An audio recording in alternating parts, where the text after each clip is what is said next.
So a news outlet called The Cradle did a report in March that said about 260 Israeli women and children were raped in Israel by other Israelis.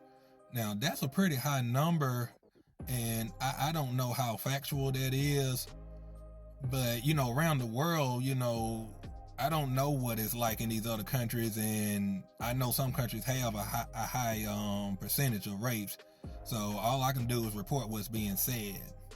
Now, they're also saying that the displaced Israelis that are living in hotels now since October 7th, the women and children, they are also getting sexually assaulted. And they're saying some of them get attacked on elevators. And as far as the military, they're saying 70% of the women who get sexually assaulted, when they come forward, generally nothing happens. Like there's no punishment. And that seems to be the overall theme of this. Because Haaretz reported, now this was in 2020, that 90% of the women and children that got sexually assaulted, there was no real punishment for the people who did it. Now this is Israeli on Israeli crime. And they basically just kind of let it go and dismiss those cases. Now the 10% that did get locked up, I don't know, maybe those were just people they just don't like or something, but there seems to kind of not be any real punishment for these things.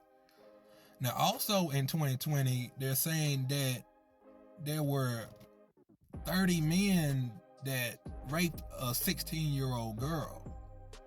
Now I'm not sure what happened with that, but I do know that there seems to be some pedophilia going on over there, and rape seems to not be a high priority. So I would feel that the women over there, it would be in their best interest to speak up, especially the ones who are victims of these crimes, because it's just not a safe thing. And I gotta ask, would you want to live in a country that's so tolerable when it comes to rape?